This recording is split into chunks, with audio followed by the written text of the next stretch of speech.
গুনাহ ছেড়ে দিলে জাহান্নাম থেকে মুক্তি পাওয়া যায়, কিন্তু ওলি হওয়া যায় না। ফরজ ওয়াজিব আমল করলে জান্নাত পাওয়া যায়, কিন্তু ওলি হওয়া যায় না। সুন্নতে মুআক্কাদা আমল করলে নবীর শাফাআত পাওয়া যায়, কিন্তু ওলি হওয়া যায় না। ওলি হওয়া যায় নফল বন্দেগীর দ্বারা। কারণ কি? তার কারণ হলো বান্দা গুনাহ ছেড়ে দেয় জাহান্নাম থেকে বাঁচার স্বার্থে। গুনাহ ছেড়ে দেয় তোমার স্বার্থে, তুমি গুনাহ ছেড়েছো, এটা আল্লাহর বন্ধু হওয়ার কাজ নয়, এটা তোমার স্বার্থের কাজ। দেখুন আপনারা আমার কথা বুঝুন কিনা। এক বান্দা গুনাহ ছেড়ে দিল বিনা স্বার্থে না জাহান্নাম থেকে বাঁচার স্বার্থে? বান্দার স্বার্থে যে কাজ করবে স্বার্থ ভাইব, কিন্তু আল্লাহর বন্ধুত্ব পাবে না। আপনি ফরজ ওয়াজিব আমল করলেন বিনা স্বার্থে না জান্নাত লাভের স্বার্থে? ফরজ ওয়াজিব আমল করেছেন আপনার স্বার্থে, এর দ্বারা আল্লাহর বন্ধুত্ব পাবেন না, আল্লাহর বেলায়েত পাবেন না। ওলি মানি বন্ধু, ওলি মানি বন্ধু, আল্লাহর ওলি মানি আল্লাহর বন্ধু। তুমি জান্নাত পাওয়ার স্বার্থে ফরজ আমল করেছো, তুমি আল্লাহর বন্ধু হতে পারো না। তুমি জান্নাত পাওয়ার স্বার্থে ওয়াজিব আমল করেছো, তুমি আল্লাহর ওলি হতে পারো না। তুমি সুন্নতে মুআক্কাদা আমল করেছো নবীর শাফাআত পাওয়ার স্বার্থে। সুন্নতে মুআক্কাদা আমল করছে বিনা স্বার্থে না নবীর শাফাআত পাওয়ার স্বার্থে? যতক্ষণ পর্যন্ত বান্দা নিজের স্বার্থে কোনো নেক আমল করবে স্বার্থ হাসিল হবে, কিন্তু আল্লাহর বন্ধু হতে পারবে না। নফল বন্দেগী না করলেও জাহান্নাম থেকে বাঁচা যায়, নফল বন্দেগী না করলেও জান্নাত পাওয়া যায়, নফল বন্দেগী না করলেও নবীর শাফাআত পাওয়া যায়। তারপর যদি কেউ নফল বন্দেগী করে, প্রমাণ হইল এটা নিজের স্বার্থে করেনি, একমাত্র মালিককে খুশি করার জন্য করেছে। এই জন্য রাসূল বলেন, যে ব্যক্তি নফল বন্দেগী অভ্যাস বানায়, আল্লাহ খুশি হয়ে তাকে আল্লাহর বন্ধু বানায়। হযরত উলামায়ে কেরাম, দূর দূরান্ত থেকে আগত সর্বস্তরের মুসলমান ভাইয়েরা আমার ও আমার পর্দানিসীন মা ও বোনেরা, আমি আশা করি আপনারা বিজ্ঞাপনে দেখে থাকবেন আমার নামে দুইটা বিষয়বস্তু নির্ধারণ করা আছে। একটা বিষয়বস্তু হলো আল্লাহর রাসূলের অতুলনীয় মর্যাদা, আর একটা বিষয়বস্তু হলো আমাদের উপর নবীজির হক। এই দুই বিষয়বস্তু সম্পর্কে আলোচনা করার জন্য সূরা আলে ইমরানের 164 নম্বর আয়াতের আলোকে লেখা।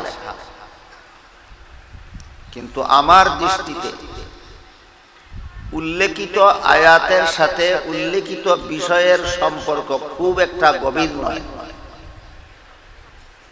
এজন্য আমি বিজ্ঞাপনে উল্লেখিত আয়াত তিলাওয়াত না করে সূরাতুল বাকারার 143 নম্বর আয়াতের প্রথম অংশ তিলাওয়াত করেছি। আমার দৃষ্টিতে এই আয়াতের সাথে উল্লেখিত বিষয়বস্তুর সম্পর্ক গভীর।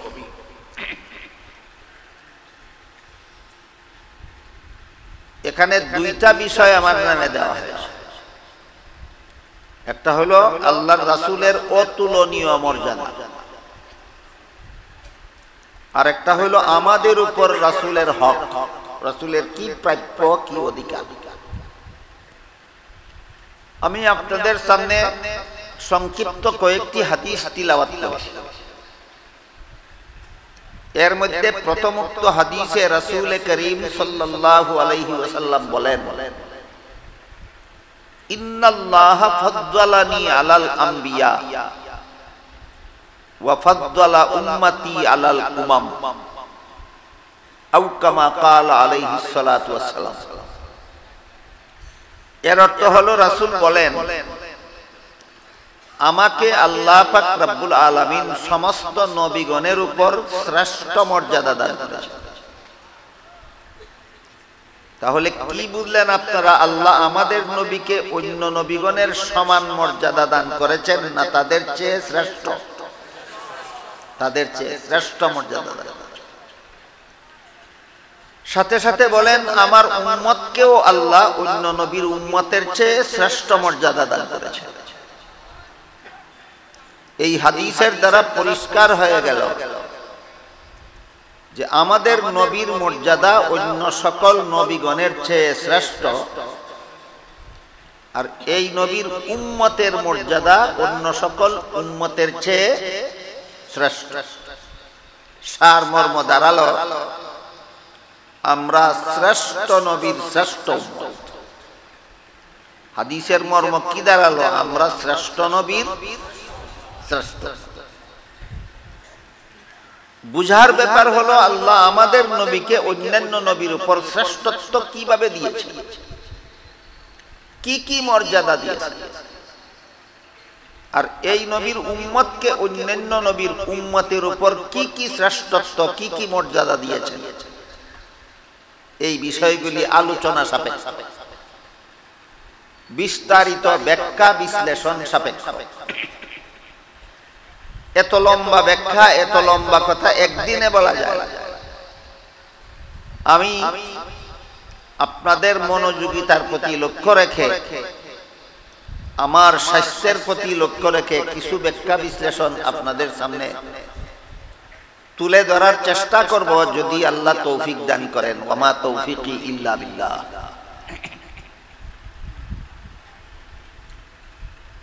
আল্লাহ পাক রব্বুল আলামিন আমাদের নবীকে অন্যান্য নবীর উপর যত শ্রেষ্ঠত্ব দান করেছেন, সেই আলোচনা শুরু করার আগে কার মর্যাদা কি পরিমাণ, এই ব্যাপারে একটু ধারণা আমাদের রাখা দরকার। সারা দুনিয়ার সমস্ত মুমিন মুসলমানদের ঈমান আকীদা বিশ্বাস হলো সমস্ত জগৎবাসীর চেয়ে আল্লাহর মর্যাদা শ্রেষ্ঠ। আপনারা কি বলেন? আল্লাহর মর্যাদার সমান কি আরো কারো মর্যাদা আছে? আল্লাহর মর্যাদা সর্বশ্রেষ্ঠ। আল্লাহর পরে আমাদের নবীর মর্যাদা সর্বশ্রেষ্ঠ। আমাদের নবীর পরে অন্যান্য নবীগণের মর্যাদা সর্বশ্রেষ্ঠ। অন্যান্য নবীগণের পরে আমাদের নবীর সাহাবায়ে কেরামের মর্যাদা শ্রেষ্ঠ। আমাদের নবীর সাহাবাগণের পরে ওলি আউলিয়াগণের মর্যাদা শ্রেষ্ঠ। ওলি আউলিয়াগণের পরে সাধারণ মুমিন মুসলমানের মর্যাদা অন্য মানুষের উপর শ্রেষ্ঠ।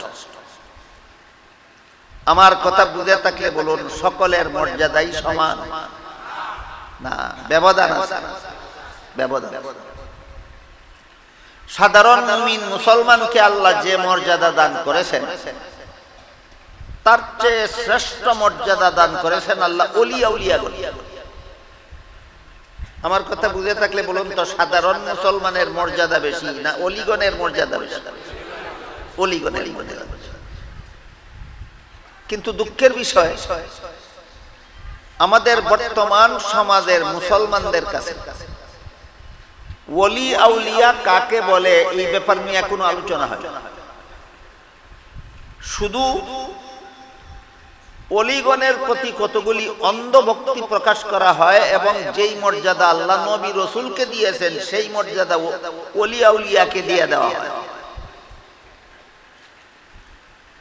এই রকম বিভ্রান্তির সৃষ্টি করা হয় এই জন্য যে আমাদের সমাজে ব্যাপকভাবে এই মর্যাদার ব্যবধানগুলি তুলনামূলকভাবে আলোচনা হয় না। সাধারণ মুমিন মুসলমানের মর্যাদা বেশি না ওলি আউলিয়াদের মর্যাদা বেশি?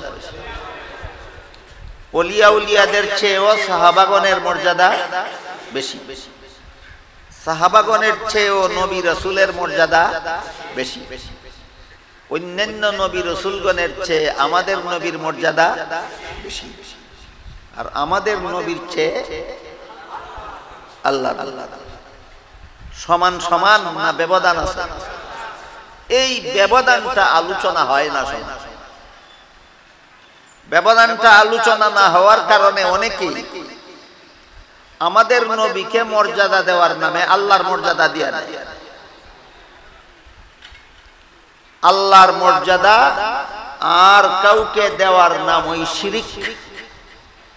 আল্লাহর মর্যাদা অন্য কাউকে দেওয়ার নাম শিরিক। আল্লাহ পাক রব্বুল আলামিন পবিত্র কোরআনের এক আয়াতে বলেন, ইন্নাল্লাহা লা ইয়াগফিরু আন ইউশরাকা বিহি ওয়া ইয়াগফিরু মা দুনা যালিকা লিমান ইয়াশা।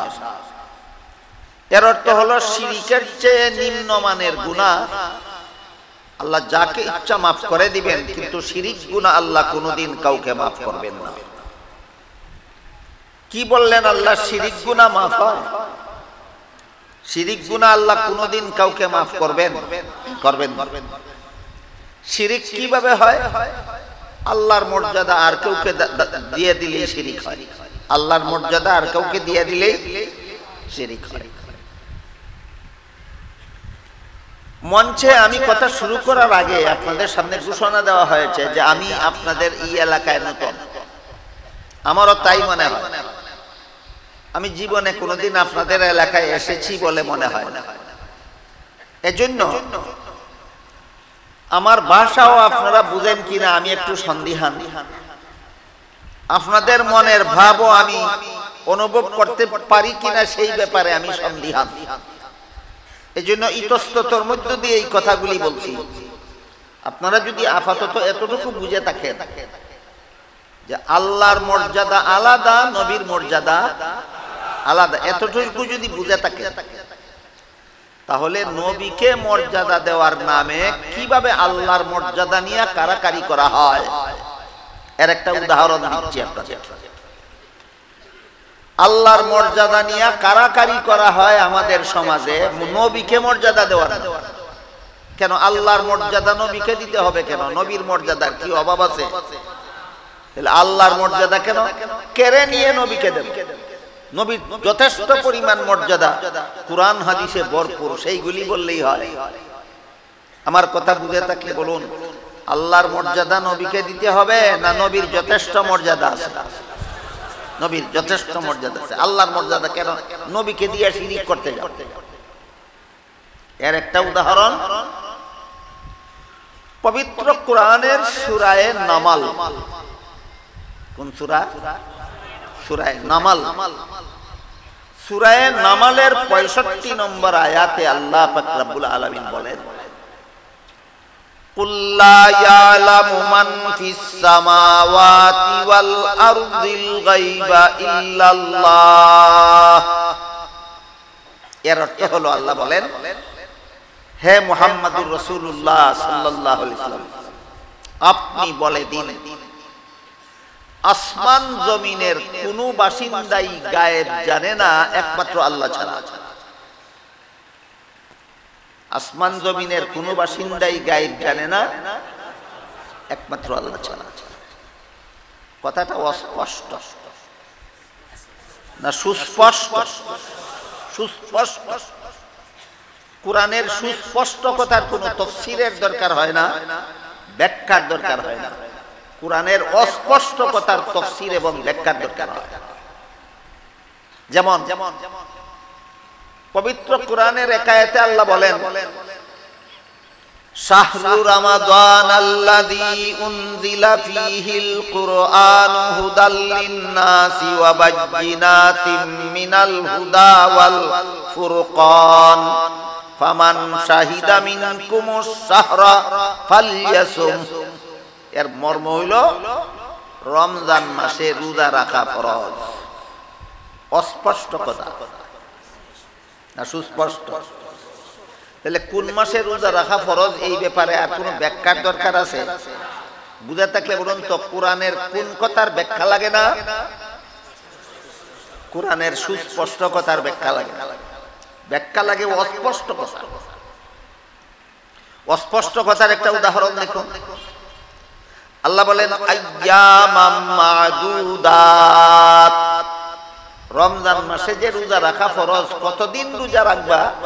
আল্লাহ বলেন কয়েকদিন। বলেন তো কয়েকদিন বলতে কি কোনো সুস্পষ্ট সংখ্যা বুঝায় না সংখ্যাটা অস্পষ্ট? এবার ব্যাখ্যা দরকার। আমি কি আপনাদেরকে বুঝাতে পারলাম কোরআনের কোন কথার তাফসীরের দরকার, কোন কথার তাফসীরের দরকার নাই? যে আপনারা বিজ্ঞাপন এই যে তাফসীরুল কোরআন, তাফসীরুল কোরআন মাহফিল নাম দিয়েছেন। তাফসীর মানে কোরআনের ব্যাখ্যা, তাফসীরুল কোরআন মানে কোরআনের ব্যাখ্যা। আপনারা কি বুঝতে পারলেন কোরআনের কোন কথার ব্যাখ্যার দরকার হয়, কোন কথার ব্যাখ্যার দরকার হয় না? সুস্পষ্ট কথার ব্যাখ্যার দরকার হয় না, অস্পষ্ট কথার ব্যাখ্যার দরকার হয়। যেহেতু সুস্পষ্ট ভাবে বলে দিয়েছেন রমজান মাসে রোজা রাখা ফরজ, এটার আর কোনো ব্যাখ্যার দরকার নেই। কিন্তু কতদিন রোজা রাখা ফরজ এটা সুস্পষ্ট ভাবে আল্লাহ বলেননি, বলেছেন কয়েকদিন। কয়েকদিন বলতে কতদিন, দিনের কোনো সংখ্যা সুস্পষ্ট বোঝায় না, এবার ব্যাখ্যার দরকার। তাই হাদিস শরীফে রাসূল করিম সাল্লাল্লাহু আলাইহি ওয়াসাল্লাম ব্যাখ্যা করে বলে দিয়েছেন, যেই বছর রমজান মাসের 29 তারিখ বিকাল বেলা ঈদের চাঁদ দেখা যাবে, সেই বছর 29 দিন রোজা রাখা ফরজ। আর যেই বছর রমজান মাসের 29 তারিখ বিকাল বেলা ঈদের চাঁদ দেখা যাবে না, সেই বছর 30 দিন রোজা রাখা ফরজ। ব্যাখ্যার দরকার হলো কেন? দিনের সংখ্যাটা কোরআনে অস্পষ্ট ছিল। বুঝাতে পারলাম? বুঝেন আপনারা কথা আমার? কতদিন রোজা রাখা ফরজ এই ব্যাপারে হাদিস শরীফে রাসূল ব্যাখ্যা দিতে গেলেন কেন? কোরআনে কথাটা সুস্পষ্ট ছিল না অস্পষ্ট? তাইলে এবার বলুন, কোরআনের কোন কথার তাফসীরের দরকার আর কোন কথার তাফসীরের দরকার নাই? অস্পষ্ট কথার তাফসীরের দরকার, সুস্পষ্ট কথার তাফসীরের দরকার। যেমন ভাবে রমজান মাসে রোজা রাখা ফরজ সুস্পষ্ট ভাবে বলেছেন, আর ব্যাখ্যার দরকার নাই, ঠিক তেমনি ভাবে একমাত্র আল্লাহ ছাড়া আসমান জমিনের কোন বাসিন্দাই গায়েব জানে না। সুস্পষ্ট ভাবে সূরা নামলের 65 নম্বর আয়াতে আল্লাহ বলে দিয়েছেন, এখানে কোনো ব্যাখ্যার দরকার নেই। এখন যদি আপনি আপনার নবীর মর্যাদা বর্ণনা করতে গিয়ে বলেন নবী গায়েব জানেন, এতক্ষণের কথা বুঝে থাকলে বলুন গায়েব জানাটা কার গুণ? একমাত্র আল্লাহ। গায়েব জানাটা একমাত্র আল্লাহ। আপনার নবীর প্রশংসা করতে গিয়ে যদি বলে দেন নবী গায়েব জানেন, কার গুণ কারে দিলেন? কেন নবীর গুণের কোনো অভাব আছে নাকি? তুমি আল্লাহর গুণ কেড়ে নিয়ে নবীকে দাও কেন? আল্লাহ তো কোরআনে এটা নবীর গুণ বলেননি, আল্লাহ বলেছেন গায়েব জানা নবীর গুণ নয়, গায়েব জানা আল্লাহর গুণ। আল্লাহ কোরআনে কি বলেছেন? গায়েব জানা নবীর গুণ বলেছেন না গায়েব জানা আল্লাহর গুণ বলেছেন? আল্লাহর গুণ। এই ধরনের কাণ্ড যারা করে, যারা নবীর গুণের নামে আল্লাহর গুণ কেড়ে নিয়ে নবীকে দেয়, এদের ব্যাপারে আহলে সুন্নাত ওয়াল জামাতের আকাইদের কিতাবে কি লেখা আছে সেটাও আপনাদের জানা থাকা দরকার। হযরত ইমাম আবু হানিফা রাহমাতুল্লাহি আলাইহি নাম শুনেছেন আপনারা আরো কোনদিন? নামাজ রোজা ইবাদত বন্দেগী কার ব্যাখ্যা মতো করে? আবু হানিফার ব্যাখ্যা।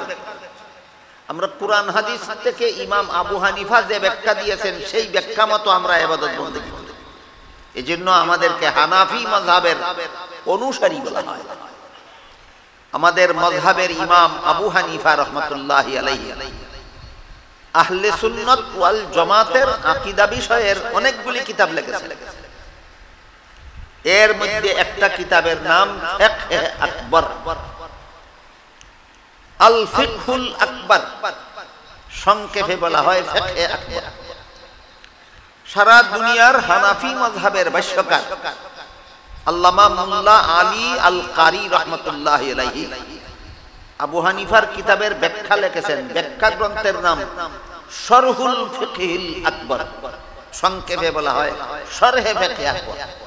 সেখানে পরিষ্কার ভাবে উল্লেখ আছে, قد صرح الحنفية بالتكفير باعتقاد أن النبي صلى الله عليه وسلم يعلم الغيب لمعارضة قوله تعالى قل لا يعلم من في السماوات والأرض الغيب إلا الله। এর অর্থ হলো, যেহেতু আল্লাহ সূরা নামলের 65 নম্বর আয়াতে পরিষ্কার ভাবে বলে দিয়েছেন যে একমাত্র আল্লাহ ছাড়া আসমান জমিনের কোনো বাসিন্দাই গায়েব জানে না, সুতরাং যারা বলে নবী গায়েব জানে তারা কুরআন মানে না। যারা বলে নবী গায়েব জানে তারা কুরআন মানে। যারা কোরআন মানে না তাদের ঈমান থাকে না, যাদের ঈমান থাকে না তাদের আবার ওয়াহাবি কি আর সুন্নি কি।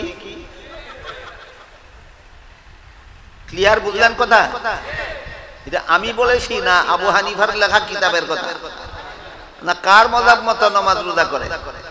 আবু হানিফা। এই যে আমরা হানাফি মজাবের ইমাম আবু হানিফার লিখিত কিতাবের ব্যাখ্যায় উল্লেখ আছে, যেহেতু আল্লাহ সূরা নামলের 65 নম্বর আয়াতে পরিষ্কার ভাষায় বলে দিয়েছেন একমাত্র আল্লাহ ছাড়া আসমান জমিনের কোনো বাসিন্দাই গায়েব জানে না, সুতরাং কেউ যদি নবীর প্রশংসা করতে গিয়া বলে দেয় নবী গায়েব জানেন, তাইলে সে সূরা নামলের 65 নম্বর আয়াত মানে না, কোরআন মানে না।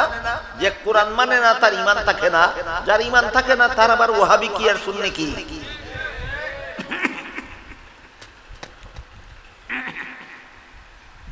এতক্ষণে আমি আপনাদের একটা কথা বোঝাবার চেষ্টা করেছি, আল্লাহর মর্যাদা আর নবীর মর্যাদা এক নয়। বুঝাতে পারলাম? আল্লাহর মর্যাদা আর নবীর মর্যাদা এক নয়। আল্লাহর যত মর্যাদা আছে, যেই মর্যাদাগুলি জগতের আর কারো নাই।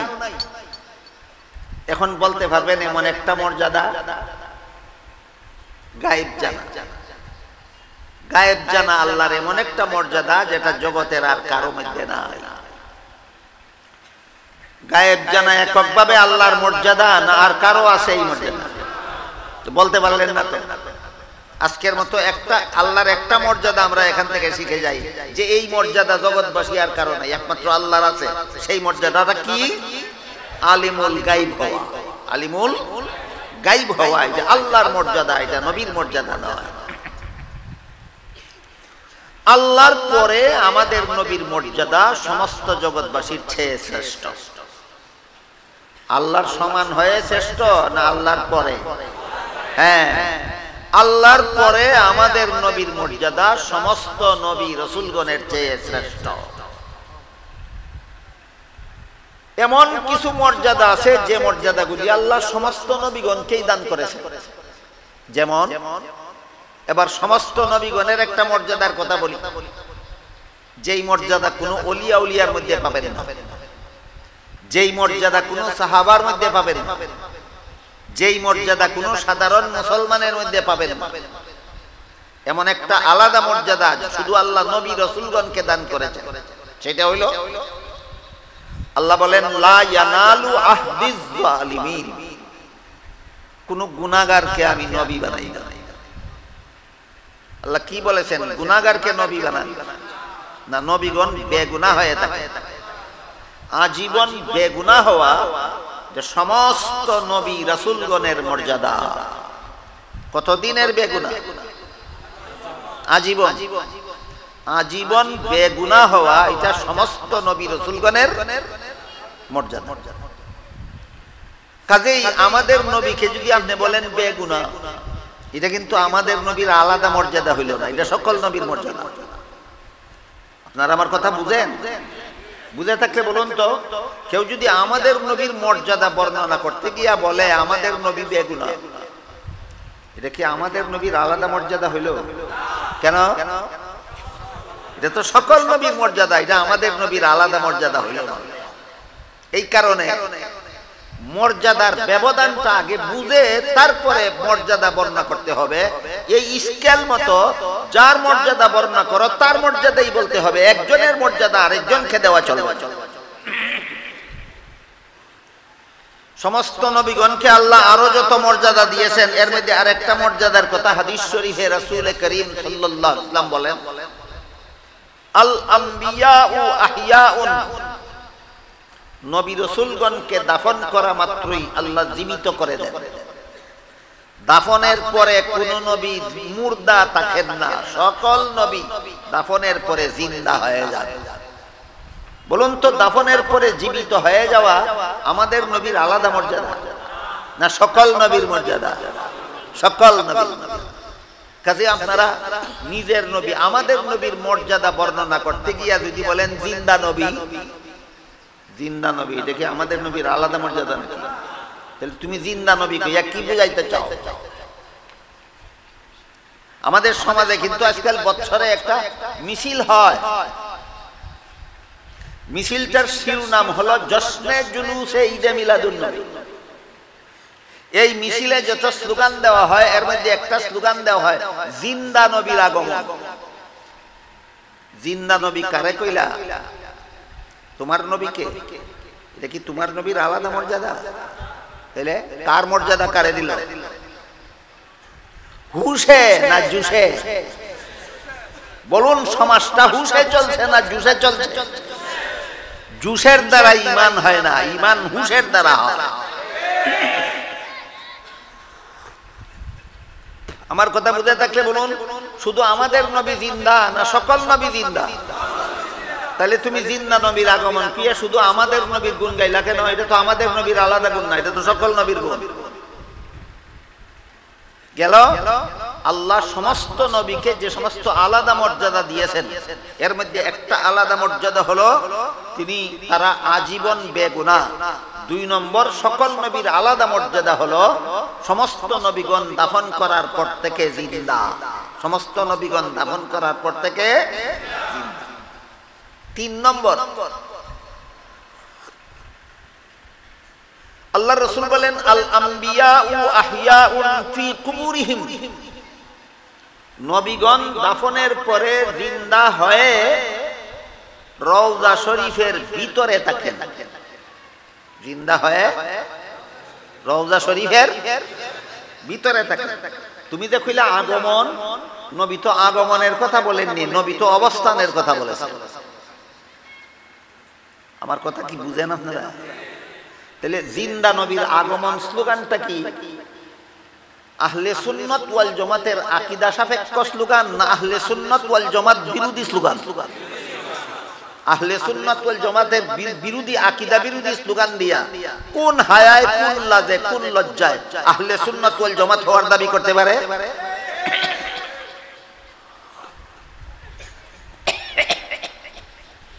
আজকের মতো আপনাদেরকে সকল নবীর আলাদা মর্যাদা 3টা বললাম। একটা হলো সমস্ত নবীগণ আজীবন বেগুনাহ, আরেকটা হলো সমস্ত নবীগণ দাফন করার পর থেকে জিন্দা, আরেকটা হলো সমস্ত নবীগণ জিন্দা হয়ে রওজা শরীফ থেকে আপনাদের অনুষ্ঠানে আগমন করেন না রওজা শরীফের ভিতরে থাকেন। এই কথাগুলি জানতে হবে, মানতে হবে। তা না হইলে চাপার জোরেও সুন্নি হওয়া যাবে না, গায়ের জোরেও সুন্নি হওয়া যাবে না। এসব বিষয় জানতে হবে, মানতে হবে। তা না হইলে আহলে সুন্নাত ওয়াল জামাত হওয়া যাবে না। কাজেই আজীবন বেগুনাহ হওয়াটা যেহেতু সকল নবীর গুণ, দাফন করার পর থেকে জিন্দা থাকাটা যেহেতু সকল নবীর গুণ, জিন্দা হয়ে রওজা শরীফের ভিতরে থাকাটা যেহেতু সকল নবীর গুণ, এমতাবস্থায় আপনি জিন্দা নবী বলে আপনার নবীর প্রশংসা করতে পারেন না। এটা আপনার নবীর আলাদা প্রশংসা নয়, এটা সকল নবীর প্রশংসা। জিন্দা নবী বলে শুধু আমাদের নবীর প্রশংসা হয় না, এটা সকল নবীর প্রশংসা। জিন্দা নবী বলা আমাদের নবীর আলাদা গুণ নয়, এটা সকল নবীর গুণ। কার গুণ কাকে দিল এবার বলো? সকল নবীর গুণ নিজের নবীর। এই ধরনের জগা খিচুড়ি যেন উম্মত না পাখায়, এই জন্য রাসূল করিম সাল্লাল্লাহু আলাইহি ওয়াসাল্লাম পরিষ্কার ভাবে বলে দিয়েছেন, অন্য সকল নবীর উপর আল্লাহ আমাকে বর্ণনা করার সময় জগা খিচুড়ি পাকাইবা না। অন্য নবীর গুণ আমাকে দিবা কেন? আমার গুণের অভাব আছে নাকি? অন্য নবীর গুণ কেন আমাকে দিবা? আল্লাহর গুণ কেন আমাকে দিবা? আমার নিজস্ব গুণের তো কোনো অভাব নাই, কোরআন হাদিস ভরপুর।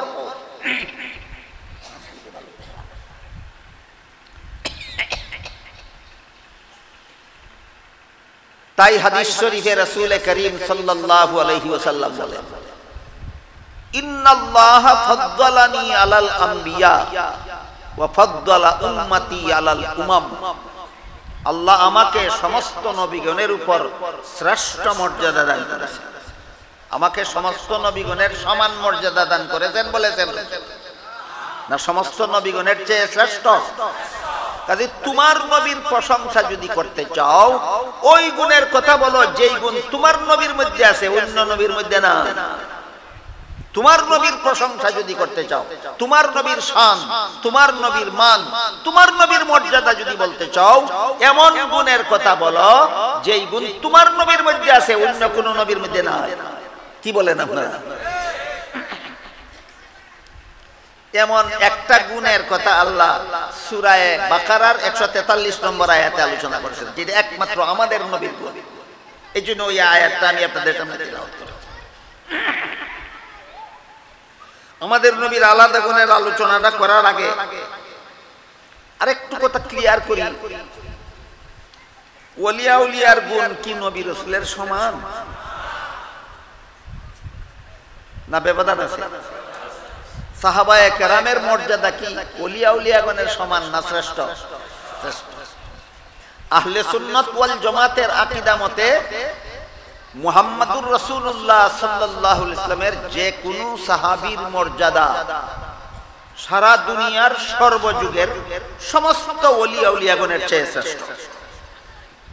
আহলে সুন্নাত ওয়াল জামাতের আকীদা মতে মুহাম্মাদুর রাসূলুল্লাহর যে কোন সাহাবীর মর্যাদা সর্বযুগের সমস্ত ওলিয়া উলিয়াগণের চেয়ে শ্রেষ্ঠ। তাহলে আপনারা কি মনে করেন, সাহাবাগণের মর্যাদা আর ওলিগণের মর্যাদা সমান না সাহাবাগণের মর্যাদা শ্রেষ্ঠ? সাহাবা কাকে বলে?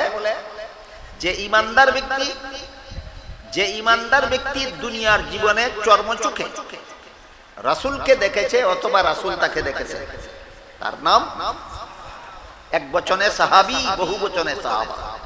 যে ইমানদার ব্যক্তি দুনিয়ার জীবনে চর্মচোখে রাসূলকে দেখেছে অথবা রাসূল তাকে দেখেছেন, তাকে এক বচনে সাহাবী, বহু বচনে সাহাবা বলা হয়। এই যে সে রাসূলকে এক দৃষ্টি দেখলো, রাসূল যে তার একটা দৃষ্টি দেখলেন, রাসূলের এই দৃষ্টির মূল্য কত? আল্লাহর কোন ওলি বলেন, দুরফেশানি নে তেরি কতরোं को दरिया कर दिया, दुरफेशानी ने तेरी कतरों को दरिया कर दिया, दिल को रोशन कर दिया, आंखों को बीना कर दिया, खुद न तेजू राह पर गैरों के हादी बन गए, क्या नजर थी जिसने मुर्दों को मसीहा कर दिया। এটা মুহাম্মদুর রাসূলুল্লাহর একটা দৃষ্টির মূল্য দুনিয়ার জীবনে মুহাম্মদুর রাসূলুল্লাহর একটা পবিত্র দৃষ্টি যে মুমিন বান্দার উপর পড়েছে, সেই ব্যক্তি সারা দুনিয়ার সমস্ত ওলিয়া উলিয়াগণের চেয়ে শ্রেষ্ঠ হয়ে গেছে। রাসূলের একটা নজরের মূল্য, যেই রাসূলের এক নজর কোন মুমিন বান্দা পাইলে সে সারা দুনিয়ার সমস্ত ওলিয়া উলিয়াগণের চেয়ে শ্রেষ্ঠ হয়ে যায়। এখান থেকে বুঝে নাও সেই নজরওয়ালা রাসূলের মর্যাদা কত বড় ছিল। আর সাহাবাগণের পরে হইল ওলিয়া উলিয়াগণের মর্যাদা।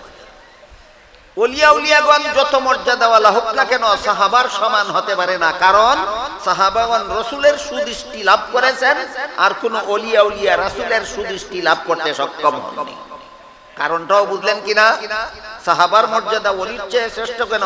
সাহাবাগণ রাসূলের দৃষ্টি পাইছেন, ওলিগণ রাসূলের দৃষ্টি পাইছেন না দুনিয়াতে চর্মে চর্মে। এবার ওলিগণের মর্যাদা, আমাদের সমাজে ওলিগণের ডেফিনেশন বলা হয় না, শুধু ওলিগণের প্রতি অন্ধ ভক্তি প্রদর্শন করা হয়। এই জন্য সাধারণ মুসলমান আজও জানে না ওলি কাকে বলে। কত ভণ্ডকে কত মানুষ ওলি মনে করে বসে থাকে। আপনারা কি মনে করেন ওলি হওয়া আর ভণ্ড হওয়া এক কথা? আল্লাহ যাদের কাছে ওহী পাঠাইছেন, আল্লাহ যাদেরকে মনোনীত করেছেন মানুষের হেদায়েতের জন্য, তারা নবী। গোলাম আহমদ কাদিয়ানীও নবী না ভণ্ড নবী?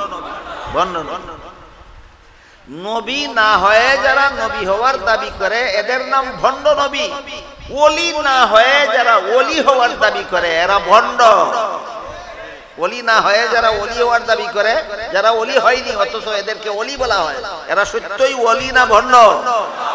ভণ্ড এবং ওলির পার্থক্য এই সমাজের মুসলমান এখনো জানে না, কারণ আলোচনা হয় না, জানবে কোথা থেকে।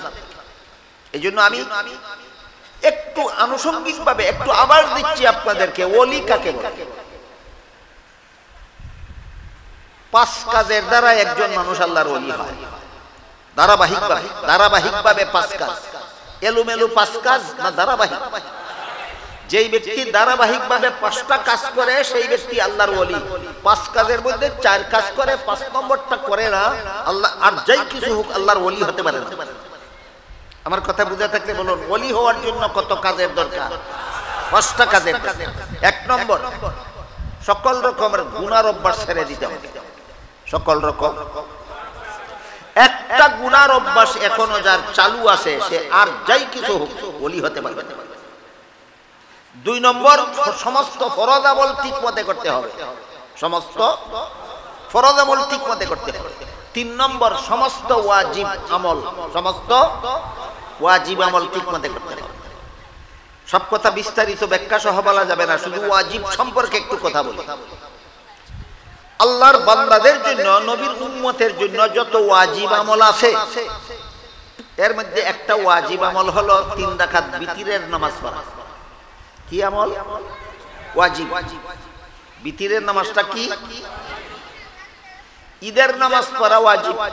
ঈদের নামাজ পড়া ওয়াজিব। আর পুরুষের জন্য কমপক্ষে 1 মুষ্টি পরিমাণ লম্বা দাড়ি রাখা ওয়াজিব। পুরুষের জন্য কমপক্ষে 1 মুষ্টি পরিমাণ লম্বা দাড়ি রাখা ওয়াজিব।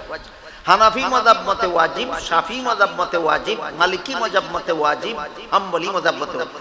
চারো মাযহাব মতে 1 মুষ্টি পরিমাণ লম্বা দাড়ি রাখা ওয়াজিব। এর ভিতরে যারা কাটে, ছাটে, মুন্ডায়, কামায়, এরা আর যাই কিছু হোক আল্লাহর ওলি হতে পারে না। কথা বুঝতে পারলেন? তাহলে ওলি হওয়ার 5 কাজের প্রথম কাজ সকল প্রকার গুনার অভ্যাস ছেড়ে দেওয়া। দ্বিতীয় কাজ সমস্ত ফরজ আমল ঠিকমতে করা। তৃতীয় কাজ সমস্ত ওয়াজিব আমল ঠিকমতে করা। চতুর্থ কাজ সমস্ত সুন্নতে মুআক্কাদা আমল করা। চতুর্থ কাজ কি? সমস্ত সুন্নতে মুআক্কাদা আমল করা। একটা সুন্নতে মুআক্কাদা আমল যে রেগুলার লঙ্ঘন করে চলে সে আর যাই কিছু হোক সে আল্লাহর ওলি হতে পারে। এই পর্যন্ত কটা বলা হইল? হয়ে গেল আল্লাহর ওলি। কেন? আরেকটা বাকি আছে। তাইলে বোঝা গেল আপনারা আমার কথা বুঝতে পারতেছেন। আপনারা আমার কথা বুঝতে পারতেছেন। এই 4 কাজের দ্বারা 4টা সুফল, 3টা সুফল আছে, কিন্তু ওলি হতে পারবে না। গুনাহ ছেড়ে দেওয়ার সুফল হলো জাহান্নাম থেকে রক্ষা। গুনাহ ছেড়ে দেওয়ার সুফল কি? জাহান্নাম থেকে রক্ষা। ফরজ ওয়াজিব আমলের সুফল হলো জান্নাত লাভ। ফরজ আমল করলেন, ওয়াজিব আমল করলেন, এর বিনিময়ে আপনি জান্নাত পাবেন। সুন্নতে মুআক্কাদা আমল করলেন, এর বিনিময়ে নবীর শাফাআত পাবেন। বলুন কোন কাজের কি ফল? এটা জানা দরকার কিনা? গুনাহ ছেড়ে দেওয়ার সুফল কি? জাহান্নাম থেকে রক্ষা। ফরজ ওয়াজিব আমল করার সুফল কি? জান্নাত লাভ। সুন্নতে মুআক্কাদা আমলের সুফল কি? নবীর শাফাআত লাভ। এই 3 উপকার আপনি ভাবেন, কিন্তু ওলি হতে পারেননি। আপনি এখনো ওলি হতে পারেননি। সহিহ বুখারী শরীফের হাদিসে উল্লেখ আছে, রাসূল করিম সাল্লাল্লাহু আলাইহি ওয়াসাল্লাম বলেন, অর্থাৎ এই 4টা কাজ করার পর যে ব্যক্তি নফল বন্দেগী যত বেশি করবে সে তত বড় ওলি হবে আল্লাহ। নফল বন্দেগী এটা কত নম্বর সিরিয়াল? 5। আগের 4টা বাদ দিয়া না, আগের 4টা আগে, আগের 4টা আগে। আগে সকল প্রকার গুনার অভ্যাস ছাড়ো, এর দ্বারা তুমি জাহান্নাম থেকে বাঁচলে। তারপরে ফরজ ওয়াজিব আমল করো, এর দ্বারা তুমি জান্নাত লাভ করলে। তারপরে সুন্নতে মুআক্কাদা আমল করো, এর দ্বারা তুমি নবীর শাফাআতের অধিকারী হলে। এরপরে নফল বন্দেগীকে অভ্যাস বানাও, তখন আল্লাহর রাসূল বলেন এই বান্দাকে আল্লাহ তার ওলি বানায়। যেই বান্দা নফল বন্দেগীকে নিজের অভ্যাস বানায়, আল্লাহর রাসূল বলেছেন সেই বান্দাকে আল্লাহ তার ওলি বানায়। এমনি ওলি হয়? ওলির কোনো পরিচয় নাই, খালি কয় ওয়াহাবিরা ওলি মানে না। কি গুড়ার ডিম চিনো তুমি ওয়াহাবি, আর কি গুড়ার ডিম চিনো তুমি ওলি? কোনো খবর নাই, খালি কয় ওয়াহাবিরা ওলি না। সে নিজেই জানে না ওলি কাকে বলে, সে নিজেই জানে না ওয়াহাবি কাকে বলে। আমার কথা বুঝে থাকলে এবার বলুন, ওলিগণের মর্যাদা কি সাধারণ মুমিন মুসলমানের সমান? সমস্ত মুমিন মুসলমানগণের চেয়ে শ্রেষ্ঠ? সমস্ত মুমিন মুসলমানগণের চেয়ে শ্রেষ্ঠ। এবার আমি আপনারা ধৈর্যের সাথে শুনলে আরেকটা কথা বলবো, গুনার অভ্যাস ছেড়ে দিলে আল্লাহ ওলি বানায় না কেন? ফরজ ওয়াজিব আমল করলে আল্লাহ জান্নাত দিয়া দেয়, ওলি বানায় না। সুন্নতে মুআক্কাদা আমল করলে নবীর শাফাআত পাওয়া যায়, ওলি হওয়া যায় না কেন? ওলি হতে গেলে নফল বন্দেগীর দরকার হয় কেন? কথাটা প্রশ্নটা বুঝছেন আপনারা? গুনাহ ছেড়ে দিলে জাহান্নাম থেকে মুক্তি পাওয়া যায় কিন্তু ওলি হওয়া যায় না। ফরজ ওয়াজিব আমল করলে জান্নাত পাওয়া যায় কিন্তু ওলি হওয়া যায় না। সুন্নতে মুআক্কাদা আমল করলে নবীর শাফাআত পাওয়া যায় কিন্তু ওলি হওয়া যায় না। ওলি হওয়া যায় নফল বন্দেগীর দ্বারা। কারণ কি? তার কারণ হলো বান্দা গুনাহ ছেড়ে দেয় জাহান্নাম থেকে বাঁচার স্বার্থে। গুনাহ ছেড়ে দেয় তোমার স্বার্থে, তুমি গুনাহ ছেড়েছো, এটা আল্লাহর বন্ধু হওয়ার কাজ নয়, এটা তোমার স্বার্থের কাজ। দেখুন আপনারা আমার কথা বুঝুন কিনা। এক বান্দা গুনাহ ছেড়ে দিল বিনা স্বার্থে না জাহান্নাম থেকে বাঁচার স্বার্থে? বান্দার স্বার্থে যে কাজ করবে স্বার্থ ভাইব কিন্তু আল্লাহর বন্ধুত্ব পাবে না। আপনি ফরজ ওয়াজিব আমল করলেন বিনা স্বার্থে না জান্নাত লাভের স্বার্থে?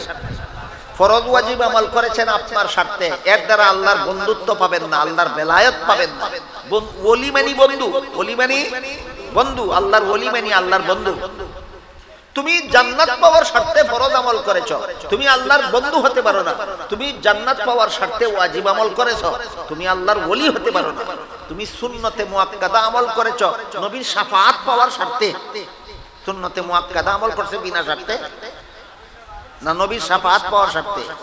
যতক্ষণ পর্যন্ত বান্দা নিজের স্বার্থে কোনো নেক আমল করবে স্বার্থ হাসিল হবে কিন্তু আল্লাহর বন্ধু হতে পারবে না।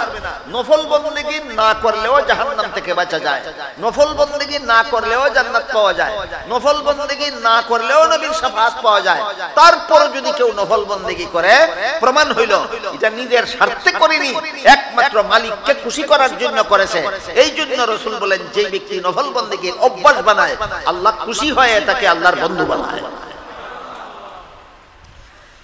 এই ব্যাপারটা আজকে এই পর্যন্তই থাকুক। যেহেতু একদল লোকে বলে ওয়াহাবিরা ওলি মানে না, ওলি চিনো আগে মানে কি না মানে, কে মানে না সেটা পরে দেখা যাবে। আগে ওলি তো চিনো কাকে বলে। আপনারা বলুন তো গান বাজনা মুহাম্মদুর রাসূলুল্লাহর শরীয়তে গান বাজনা হালাল না হারাম? গান বাজনায় লিপ্ত যারা এরা ওলি নাকি ওলি মানে?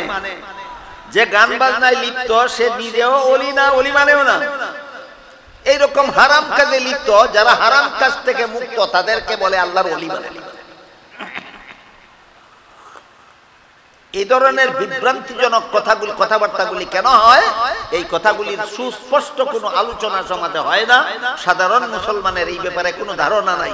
আজকের থেকে আপনাদের মনে রাখতে পারবেন কিনা 5 কাজের দ্বারা যে ওলি হয়, 5 কাজের দ্বারা ওলি হয়। আল্লাহ পাক রব্বুল আলামিন ওলিদের যথেষ্ট মর্যাদা দিয়েছেন কোরআনে। আল্লাহ বলেন আলা ইন্না আউলিয়া আল্লাহি লা খাউফুন আলাইহিম ওয়ালা হুম ইয়াহজানুন আল্লাযীনা আমানু ওয়া কানু ইয়াত্তাকুন। আল্লাহ বলেন স্মরণ রেখো আল্লাহর ওলিদের কোনো ভয় নাই, আল্লাহর ওলিদের কোনো চিন্তা নাই। আল্লাহ নিজে যার বন্ধু, আল্লাহ যাকে বন্ধু বানান। হাদিস শরীফে রাসূল করিম সাল্লাল্লাহু আলাইহি ওয়াসাল্লাম বলেন আল্লাহর ওলি মানে আল্লাহর বন্ধু যারা 5 কাজ করে এদের মুখ আল্লাহর মুখ হয়ে যায়। কি বলেছেন রাসূল? এদের মুখ আল্লাহর মুখ হয়ে যায়, এদের হাত আল্লাহর হাত হয়ে যায়, এদের পা আল্লাহর পা হয়ে যায়। এদের মুখের দ্বারা আল্লাহর অসন্তুষ্টিজনক কোনো কথা বের হয় না, এদের হাতের দ্বারা আল্লাহর অসন্তুষ্টিজনক কোনো কাজ সম্পাদিত হয় না, এদের পায়ের দ্বারা আল্লাহর অসন্তুষ্টির কোনো পথে চলে না। এই হইল আল্লাহর ওলিদের মুখ আল্লাহর মুখ হয়ে যায় কথার ব্যাখ্যা। আল্লাহর ওলিদের হাত আল্লাহর হাত হয়ে যায় কথার ব্যাখ্যা। আল্লাহর ওলিদের পা আল্লাহর পা হয়ে যায় কথার ব্যাখ্যা।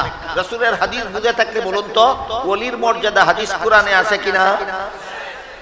এই একটা মর্যাদা আল্লাহর রাসূল হাদিসে আল্লাহর ওলিদের একটা মর্যাদা বলে দিয়েছেন। আল্লাহর ওলিদের মুখ আল্লাহর মুখ হইয়া যায়, আল্লাহর ওলিদের হাত আল্লাহর হাত হইয়া যায়, আল্লাহর ওলিদের পা আল্লাহর পা হইয়া যায়। মানলো না কে? ওলি মানলো না কে? তুমি ওলি চিনো না, এই জন্য তুমি বলো আল্লাহর ওলি মানে না।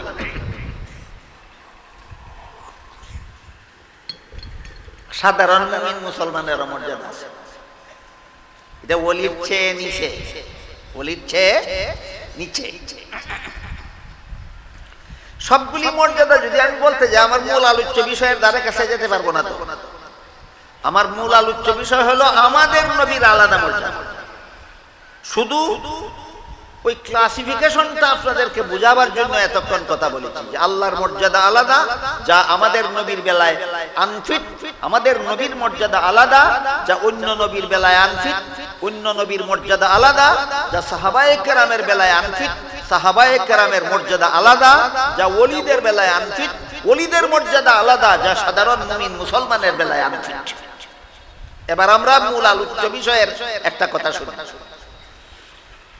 আমাদের আজকের মূল আলোচ্য বিষয় হলো আমাদের নবীর অতুলনীয় মর্যাদা। এতক্ষণের আলোচনায় কি বুঝলেন? আমাদের মর্যাদা আল্লাহর সমান না অন্য নবীর সমান? দেখি একটু পরীক্ষা করি আপনারা আমার কথা বুঝেন কিনা, আমিও আপনাদেরকে কথা বুঝাতে পারি কিনা।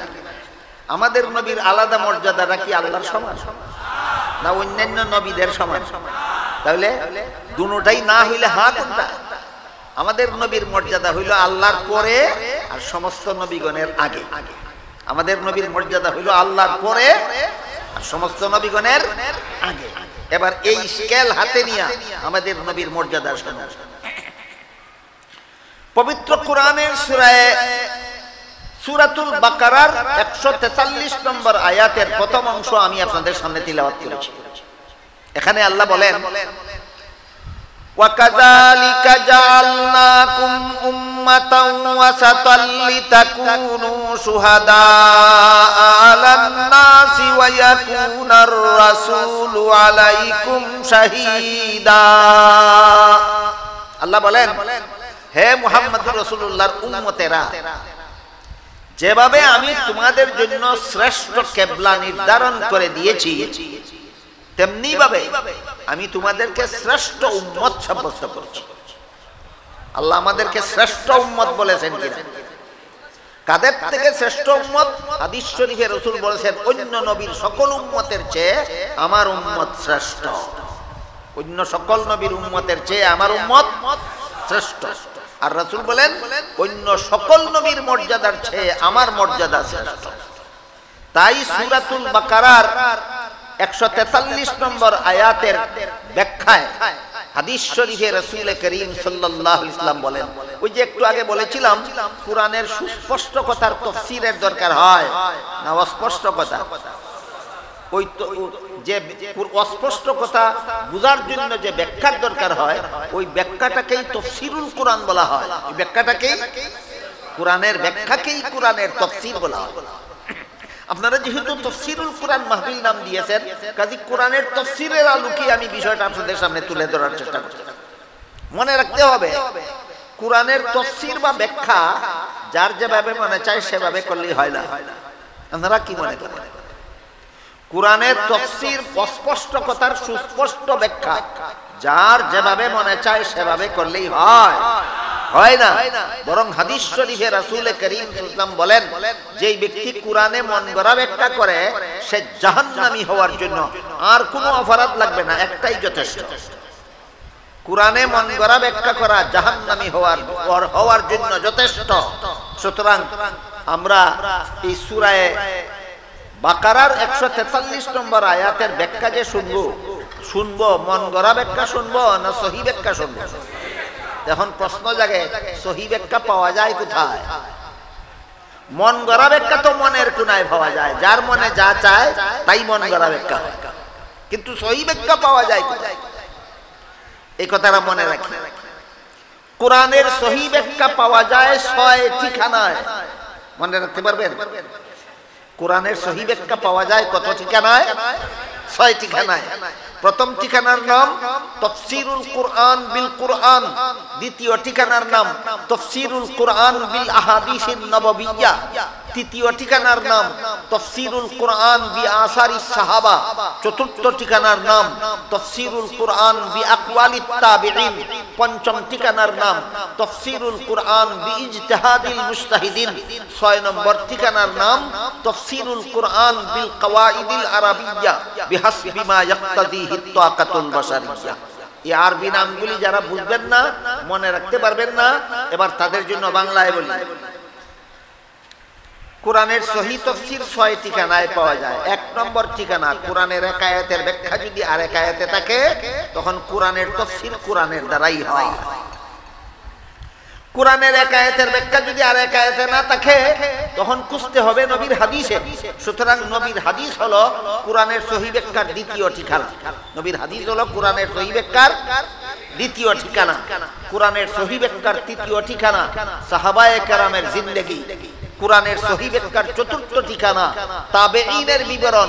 কোরআনের সহিহ ব্যাখ্যার পঞ্চম ঠিকানা মুস্তাহিদ ইমামগণ, মযহাবের ইমামগণের বিশ্লেষণ। কোরআনের সহিহ ব্যাখ্যার ষষ্ঠ ঠিকানা, ছয় নম্বর ঠিকানা আরবি অভিধান, আরবি গ্রামার। এই ছয় ঠিকানার বাইরে যদি কেউ কোরআনের কোনো ব্যাখ্যা করে সেটা সহিহ ব্যাখ্যা নয়, মন গড়া তাফসীর। হাদিস শরীফে রাসূল বলেছেন যে মন গড়া তাফসীর করবে সে জাহান্নামী। এবার এখান থেকে আমরা একটা কথা মনে রাখি, কোরআনের সহিহ তাফসীরের যে ছয় ঠিকানা আপনাদেরকে বলা হলো, এর মধ্যে দুই নম্বর ঠিকানাটা কি? রাসূলের হাদিস। কোরআনের সহিহ তাফসীরের দুই নম্বর ঠিকানাটা কি? রাসূলের হাদিস। আমরা দ্বিতীয় ঠিকানা থেকে সূরাতুল বাকারার 143 নম্বর আয়াতের তাফসীর শুনব। কত নম্বর ঠিকানা থেকে? দুই নম্বর ঠিকানা। সহিহ বুখারী শরীফের দ্বিতীয় খণ্ডের কিতাবুত তাফসীর হেডিং এর অধীনে, অর্থাৎ কিতাবুত তাফসীর তাফসীরুল কুরআন অধ্যায়ে আল্লাহর রাসূল সাল্লাল্লাহু আলাইহি ওয়াসাল্লাম একটা দীর্ঘ হাদিস বর্ণনা করেছেন। বর্ণনা করে বলে দিয়েছেন এই হাদিসটা সূরাতুল বাকারার 143 নম্বর আয়াতের তাফসীর। দেখুন কথা বুঝেন কিনা। সহিহ বুখারী শরীফের একটা দীর্ঘ হাদিস আছে, এই হাদিসটা বলে রাসূল বলে দিয়েছেন এই হাদিসটা সূরাতুল বাকারার 143 নম্বর আয়াতের তাফসীর। সুতরাং যে আয়াত আমরা তিলাওয়াত করেছি এই আয়াতের তাফসীর নবীর হাদিসে আছে। হাদিসটা সহিহ বুখারী শরীফের, হাদিসটা সহিহ বুখারী শরীফের। সুতরাং এই হাদিসটাই এই আয়াতের তাফসীর। এই আয়াতের তাফসীর বোঝার জন্য এবার হাদিসটা শুনুন। বুখারী শরীফের বর্ণিত হাদিসে রাসূল করিম সাল্লাল্লাহু আলাইহি ওয়াসাল্লাম বলেন, কিয়ামতের দিন নূহ আলাইহিস সালামের বেঈমান উম্মতদেরকে আল্লাহ জিজ্ঞাসা করবে, তোমরা বেঈমান অবস্থায় মরণ বরণ করলে কেন? তারা জবাব দিবে, মা আতানা মিন নাযীর। বেঈমান অবস্থায় মরলে যে জাহান্নামে যেতে হবে এমন কথা শোনাবার মতো কোন নবী রাসূল দুনিয়াতে আমাদের কাছে যাননি। এই জন্য আমরা ঈমানের দাওয়াত পাইছি না, ঈমান আনছি না, এই জন্য বেঈমান অবস্থায় মরণ। কোন নবীর উম্মতেরা? তাহলে নবী আসলেন না কিভাবে? এরা তো নূহ নবীর উম্মত। নূহ আলাইহিস সালাম দুনিয়াতে এসেছিলেন, 950 বছর এদেরকে ঈমানের দাওয়াত দিয়েছিলেন, মাত্র 40 জন ঈমান এনেছিল। এটাও মনে রাখুন। নূহ আলাইহিস সালাম দুনিয়াতে এসেছিলেন, এদেরকে কতদিন পর্যন্ত ঈমানের দাওয়াত দিয়েছিলেন? ঈমান এনেছিল মাত্র 40 জন।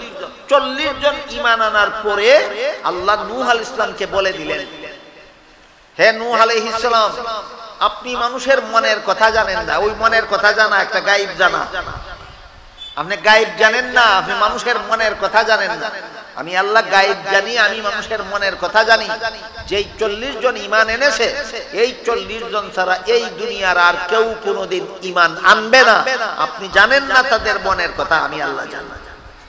যখন আল্লাহ নূহ আলাইহিস সালামকে বলে দিলেন এই 40 জন ছাড়া আর কেউ ঈমান আনবে না, তখন হযরত নূহ আলাইহিস সালাম আল্লাহর কাছে একটা দোয়া করেছিলেন। আল্লাহ সূরা নূহের মধ্যে সেই দোয়ার কথা উল্লেখ করে বলেন,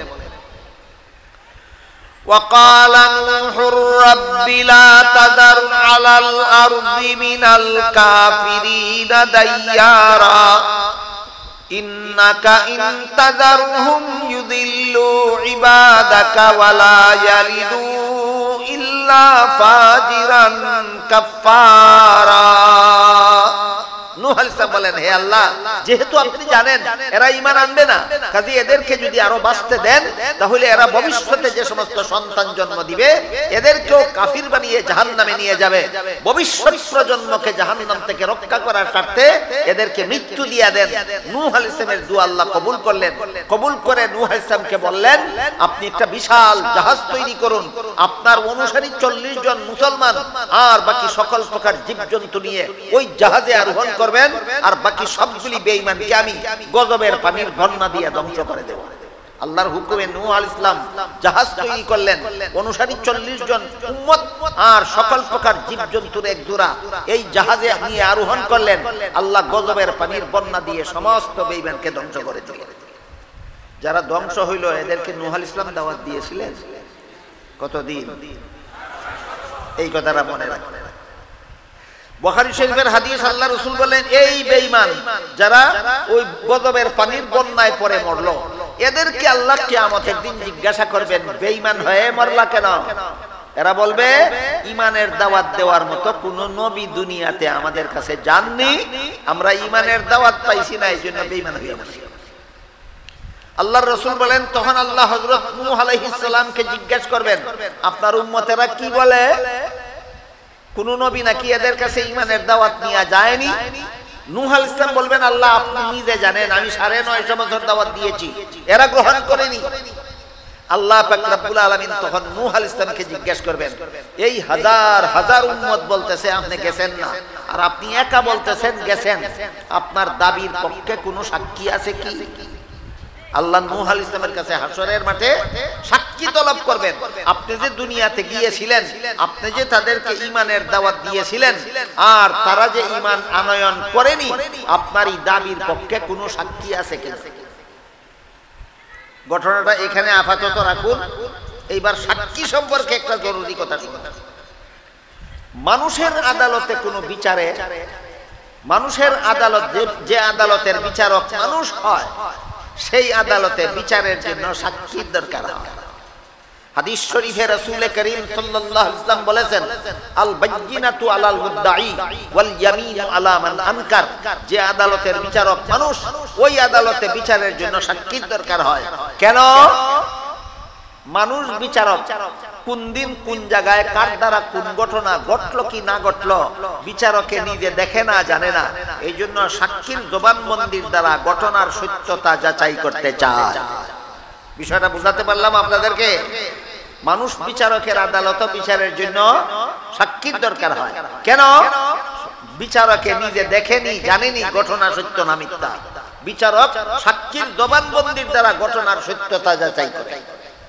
এবার বলুন, যে বিচারকের, যে আদালতের বিচারক স্বয়ং আল্লাহ, তিনিও জানেন না কোন দিন কার দ্বারা কোন ঘটনা ঘটে, তিনি কেন সাক্ষী তলব করবেন? প্রশ্ন বুঝলেন কিনা? তিনি কেন সাক্ষী তলব করবেন? বরং কোরআনের বহু আয়াতে আল্লাহ বারবার বলেছেন, ওয়াকাফা বিল্লাহি শাহিদা, ওয়াকাফা বিল্লাহি শাহিদা। আল্লাহর বিচারে সাক্ষীর দরকার হয় না, আল্লাহর বিচারে সাক্ষীর দরকার হয় না। বিচারক আল্লাহ নিজেই জানেন ঘটনা সত্য না মিথ্যা, তিনি সাক্ষীর জবানবন্দির দ্বারা কি যাচাই করবেন? এবার বলুন, আল্লাহর বিচারে সাক্ষীর দরকার হয়? হয় না। নূহ আলাইহিস সালামের ব্যাপারে সাক্ষী তলব করবেন কেন? এর এই প্রশ্নের জবাব হলো, আল্লাহর জানা আছে নূহ আলাইহিস সালাম যখন সাক্ষী দিবেন তখন বেঈমানেরা সাক্ষীদের বিরুদ্ধে অনাস্থা আনবে। সেই অনাস্থাকে খণ্ডন করতে গিয়া, সেই অনাস্থাকে খণ্ডন করতে গিয়া হাসরের মাঠে সমস্ত জগৎবাসীর সামনে আল্লাহ এই কথাটা প্রকাশ করতে চান যে তোমরা শ্রেষ্ঠ নবীর শ্রেষ্ঠ উম্মত, তোমাদের নবীর মর্যাদা সমস্ত নবীগণের চেয়ে শ্রেষ্ঠ, আর ঘটনার সত্যতা যাচাইয়ের জন্য নয়। এবার ঘটনায় ফিরে যান। আল্লাহ যখন নূহ আলাইহিস সালামকে জিজ্ঞেস করবেন, আপনার দাবির পক্ষে কি কোনো সাক্ষী আছে? নূহ আলাইহিস সালাম বলবেন, হ্যাঁ আমার পক্ষে সাক্ষী আছে। আল্লাহ জিজ্ঞেস করবেন, কে কে আপনার সাক্ষী? নূহ আলাইহিস সালাম বলবেন, আখিরি জামানার নবী মুহাম্মদুর রাসূলুল্লাহ এবং তার সমস্ত উম্মতেরা আমার সাক্ষী। হাদিস বুঝে থাকতে বলুন তো, নূহ নবীর পক্ষে হাসরের মাঠে সাক্ষীদের তালিকায় আপনাদের সকলের নামই আছে কিনা? আপনারা কি হাসরের মাঠে নূহ নবীর পক্ষে সাক্ষী দিতে রাজি আছেন? আল্লাহর রাসূল বলেন, আল্লাহ তখন আমার উম্মতকে জিজ্ঞাসা করবে, নূহ নবী তার পক্ষে তোমাদেরকে সাক্ষী মানছেন, বলো তো তোমরা ঘটনা কি? রাসূল বলেন, আমার উম্মত হাসরের মাঠে আল্লাহকে বলবে, হে আল্লাহ, আমরা সাক্ষী নূহ নবী দাওয়াত দিয়েছেন 950 বছর, বেঈমানেরা গ্রহণ করে, আমরা নূহ নবীর পক্ষে সাক্ষী। কতজন উম্মত সাক্ষী দিবে? আমাদের নবীর সমস্ত উম্মত। কতজন উম্মত? তাহলে আপনারা এই সাক্ষীর তালিকায় থাকতে চান না? তাহলে বলুন কতজন উম্মত? হ্যাঁ, আমাদের নবীর সমস্ত উম্মত সাক্ষী দিবে, হে আল্লাহ, আমরা সবাই নূহ নবীর পক্ষে সাক্ষী, তিনি 950 বছর দাওয়াত দিয়েছেন, বেঈমানেরা গ্রহণ করে। আল্লাহ রাসূল বলেন, যখন আমার সমস্ত উম্মত হাসরের মাঠে আল্লাহর কাছে নূহ নবীর পক্ষে সাক্ষী দিবে, তখন ওই সমস্ত বেঈমানেরা আল্লাহকে বলবে, হে আল্লাহ, সবগুলি সাক্ষীর বিরুদ্ধে আমাদের অনাস্থা আছে। কতজন সাক্ষীর বিরুদ্ধে অনাস্থা আছে? সবগুলি সাক্ষীর বিরুদ্ধে আমাদের অনাস্থা আছে। আল্লাহ জিজ্ঞাসা করবেন, কি অনাস্থা? এরা বলবে, আল্লাহ, আমরা যখন দুনিয়াতে ছিলাম তখন এই সাক্ষীগুলির একজনও দুনিয়াতে ছিল। বলেন, নূহ নবীর বেঈমান উম্মতেরা যখন দুনিয়াতে ছিল তখন আপনারা কে কে দুনিয়াতে ছিলেন? এরা বলবে, আল্লাহ, একজনও দুনিয়াতে ছিল না। সুতরাং নবী গেলেন কিনা গেলেন না, দাওয়াত দিলেন কিনা দিলেন না, আমরা গ্রহণ করলাম কিনা করলাম না, এরা কি জানে? এরা কিচ্ছু জানে না, এদের সাক্ষী মানি না। অনাস্থাটা বুঝতে পেরেছেন? তখন আল্লাহর রাসূল বলেন, আল্লাহ আমার উম্মতকে জিজ্ঞাসা করবে, তোমরা তো ঘটনা ক্ষেত্রে ছিলে না, নূহ নবী গেলেন কিনা গেলেন না, তোমরা কিভাবে সাক্ষী দিলে? তিনি দাওয়াত দিলেন কিনা দিলেন না, তোমরা কিভাবে সাক্ষী দিলে? বেঈমানেরা কবুল করলো কিনা করলো না, তোমরা কিভাবে সাক্ষী দিলে? তখন আল্লাহর রাসূল বলেন, আমার উম্মতেরা বলবে, হে আল্লাহ, আমরা ঘটনা ক্ষেত্রে উপস্থিত থেকে প্রত্যক্ষদর্শী হয়ে সাক্ষী দিচ্ছি না, আমরা আমাদের নবীর কাছে শিক্ষা পেয়ে সাক্ষী দিচ্ছি। ব্যাপারটা আমাদের নবী আমাদেরকে শিখাইছেন। কেন এমন কথা নবী আমাদেরকে শিখাইলেন? এই যারা আমাদের সাথে করলে হবে না, আমাদের নবীকে জিজ্ঞেস করুন এমন কথা তিনি আমাদেরকে শিখাইলেন কেন? রাসূল বলেন, তখন আল্লাহ আমাকে জিজ্ঞাসা করেন, নূহ নবী সাক্ষী মানলেন আপনার উম্মতকে, উম্মতের বিরুদ্ধে বেঈমানে দিল অনাস্থা, আমি জিজ্ঞাসা করে বললাম অনাস্থার জবাব দাও, এরা বলে অনাস্থার জবাব দিতে পারবে না। আপনি নাকি এদেরকে এই কথাটা শিক্ষা দিয়েছেন, আপনার শিক্ষা পাইয়া তারা এই সাক্ষী দিয়েছে, কাজে আপনি এই কথা তাদেরকে কেমনে শিখাইলেন বলুন? তখন রাসূল বলেন, আমি আল্লাহকে বলবো, হে আল্লাহ, আপনি আমার কাছে 30 পারা কুরআন নাযিল করেছিলেন, ওই কোরআনের মধ্যে আপনি নিজে বলে দিয়েছিলেন নূহ নবী দাওয়াত দিয়েছেন, বেঈমানেরা কবুল করেনি। আমি আপনার কোরআনে পাইয়া আমার উম্মতকে শিক্ষা দিয়েছি। আপনার কোরআন যদি সত্য হয়ে থাকে, আমার শিক্ষা দেওয়া সত্য, আমার শিক্ষা দেওয়া যদি সত্য হয়ে থাকে, তাহলে আমার উম্মতের সাক্ষী সত্য, উম্মতের সাক্ষী যদি সত্য হয়ে থাকে, নূহ নবীর দাবি সত্য, নূহ নবীর দাবি যদি সত্য হয়ে থাকে, বেঈমানদের অনাস্থা ক্যান্সেল।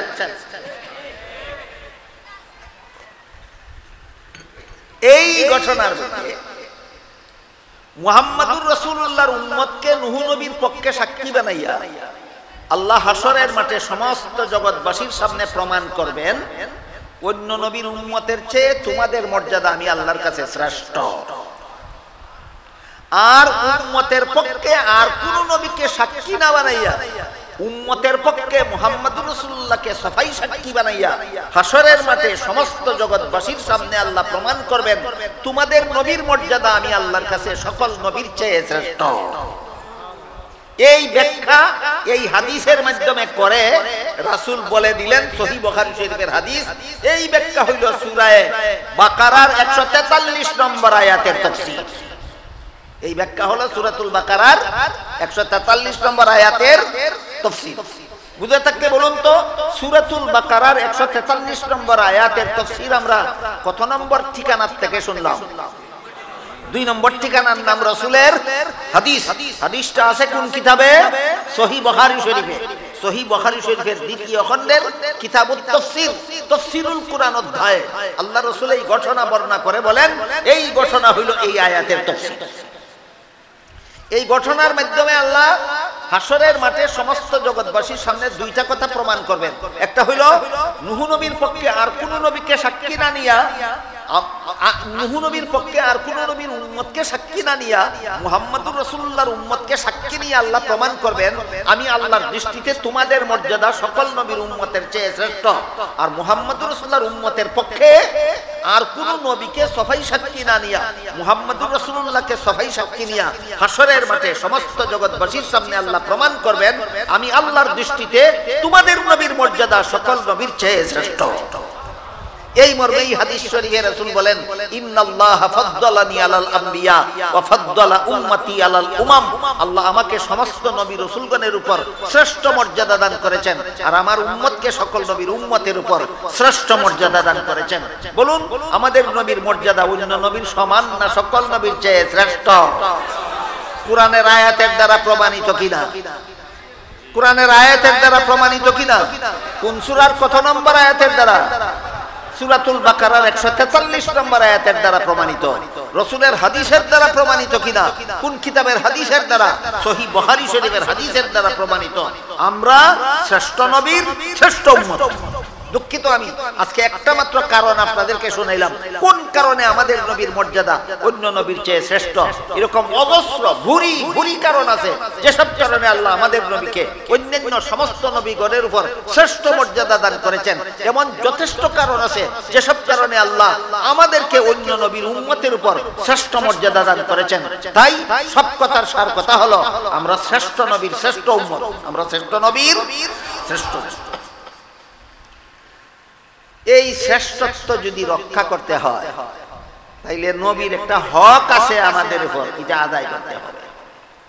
নবীর কি আছে? হক। নবীর প্রাপ্য আছে আমাদের কাছে, প্রাপ্য পরিশোধ করতে হবে। নবীর প্রাপ্যটা কি? নবীর প্রাপ্য হলো হাদিস শরীফে রাসূল করিম সাল্লাল্লাহু আলাইহি ওয়াসাল্লাম বলেন কুল্লু উম্মতি ইয়াদখুলুনাল জান্নাতা ইল্লা মান আবা কিলা ওয়া মান আবা ক্বালা মান আতাআনি দাখালাল জান্নাতা ওয়া মান আসানি ফাকাদ আবা আও কামা ক্বালা আলাইহিস সালাতু ওয়াস সালাম। আল্লাহর রাসূল বলেন আমার সমস্ত উম্মত জান্নাতে যাবে কিন্তু যারা আমাকে মানে না তারা জান্নাতে যাবে না। হাদিসটা লক্ষ্য করুন, রাসূল বলেন আমার সমস্ত উম্মত জান্নাতে যাবে কিন্তু যারা আমাকে মানে না তারা জান্নাতে যাবে না। বুঝে থাকলে বলুন তো আমার সমস্ত উম্মত জান্নাতে যাবে পর্যন্তই কথা শেষ না? কিন্তু কিন্তু কি? রাসূল বলেন আমাকে যারা মানে না তারা জান্নাতে যাবে না। আমাদের সমাজে এইরকম যথেষ্ট লোক পাওয়া যায় যারা বলে নবী মানলে আমরা মানি, আমাদের প্রতিপক্ষ নবী মানে না। কে নবী মানে আর কে নবী মানে না তোমার কথাই নয়, ১৫০০ বছর আগে নবী বলে গিয়েছেন কে নবী মানে আর কে নবী মানে। বলুন অমুকের কথায় তমুকের কথায় কে নবী মানে না সাব্যস্ত হবে না? নবী ১৫০০ বছর আগে বলে গিয়েছেন, ১৫০০ বছর আগে নবী বলে গিয়েছেন যে আমাকে মানে না সে বেহেশতে যাবে না। সাহাবায়ে কেরাম জিজ্ঞেস করলেন ওগো আল্লাহর রাসূল আপনাকে মানে না কারা? সাহাবায়ে কেরাম জিজ্ঞেস করেন নবীকে আপনাকে মানে না কারা? নবী বলেন আমার তরিকা মতো চলে যারা আমাকে মানে তারা, আমার সাথে জান্নাতে যাবে যারা যাবে তারা। বেদাতীরা আমার তরিকা মতে চলে না, বেদাতীরা মন গড়া তরিকা মতে চলে, আমাকে বেদাতীরা আমাকে মানে না। তারা নবী মানে না, বেদাতীরা নবী মানে না। বেদাতীরা নবী মানে না। বেদাতী কাকে বলে? সওয়াবের কাজ মন গড়া যুক্তি দিয়া করে। সওয়াবের কাজ নবীর তরিকা মতে সওয়াবের কাজ করে না, মন গড়া যুক্তি দিয়ে সওয়াবের কাজ করে, তার নাম বেদাতী, তার নাম বেদাতী। এই মর্মে একটা হাদিস শুনে আজকের মতো কথা শেষ করি। হাদিসটা হলো আন সাহল ইবনে সাদ রাদিয়াল্লাহু তাআলা আনহু আন্নাহু ক্বালা ক্বালা রাসূলুল্লাহ সাল্লাল্লাহু আলাইহি ওয়াসাল্লাম ইন্নী ফারাতুকুম আলাল হাউদি মান মাররা আলাইয়া শারিবা ওয়া মান শারিবা লাম ইয়ালমা আবাদা লা ইয়ারিদান্না আলাইয়া আকওয়ামুন আরিফুহুম ওয়া ইয়ারিফুনানি সুম্মা ইউহালু বাইনি ওয়া বাইনাহুম ফাআকুলু ইন্নাহুম মিন্নি ফায়ুকালু ইন্নাকা লা তাদরি মা আহদাসু বাদাক ফাআকুলু সুহকান সুহকাল লিমান গায়্যারা বাদি আও কামা ক্বালা আলাইহিস সালাতু ওয়াস সালাম। এই হাদিসটার অর্থ বলে কথা শেষ করব। আল্লাহ রাসূল বলেন হাসরের দিন, কিয়ামতের দিন হাসরের মাঠে মাটির নিচে থেকে জীবিত হয়ে সমস্ত মানুষগুলি যা দাঁড়াবে কলিজা ফাটা পিপাসা নিয়া, সাধারণ পিপাসা না, কলিজা ফাটা পিপাসা। এমত অবস্থায় আমার উম্মত যেন হাসরের মাঠে পিপাসু অবস্থায় দাঁড়িয়ে থাকতে না হয়। আমার উম্মতের পিপাসা নিবারণের জন্য আল্লাহ হাসরের মাঠে আমাকে একটা ঝরনা দান করবেন, এটার নাম হাউজে কাউসার। বলুন তো আমাদের নবীর উম্মত যেন হাসরের মাঠে পিপাসু অবস্থায় দাঁড়িয়ে থাকতে না হয়, উম্মতের পিপাসা নিবারণের জন্য আল্লাহ নবীকে কি দান করেছেন? হাউজে কাউসার। রাসূল বলেন হাউজে কাউসারের পানির রং দুধের চেয়ে বেশি সাদা, হাউজে কাউসারের পানির মজা দুধের চেয়ে মধুর চেয়ে বেশি মিষ্ট, হাউজে কাউসারের পানির সুগন্ধ মেশকে আম্বরের চেয়ে বেশি সুগন্ধ, হাউজে কাউসারের পানির ঠান্ডা ওই পিপাসা নিবারণ উপযোগী। আল্লাহর রাসূল বলেন আমার যে উম্মত হাউজে কাউসারের এক বিন্দু পানি পান করতে পারবে, অনন্তকাল পর্যন্ত কোনোদিন তার পানির পিপাসা হবে না। রাসূল বলেন সেই হাউজে কাউসার আল্লাহ আমাকে দান করেছেন আমার উম্মতকে হাসরের মাঠে পিপাসা নিবারণের জন্য। ওই হাউজে কাউসারের পানি যে আমি উম্মতকে পান করাবো, এই পান করাবার জন্য আল্লাহ যে পিয়ালা দিয়েছেন আমাকে, এই পিয়ালার পরিমাণ আকাশের তারকার সমান। বুঝে থাকতে বলুন, হাউজে কাউসারের পানি উম্মতকে পান করাবার জন্য নবীকে পেয়ালা দেওয়া হয়েছে কি পরিমাণ? আকাশের তারকা সমান। আকাশের যে পরিমাণ তারকা আছে, রাসূল বলেন সেই পরিমাণ পিয়ালা দিয়েছেন আল্লাহ। এত সমস্ত পিয়ালা দ্বারা আমার উম্মতকে হাসরের মাঠে হাউজে কাউসারের পানি পান করাবেন।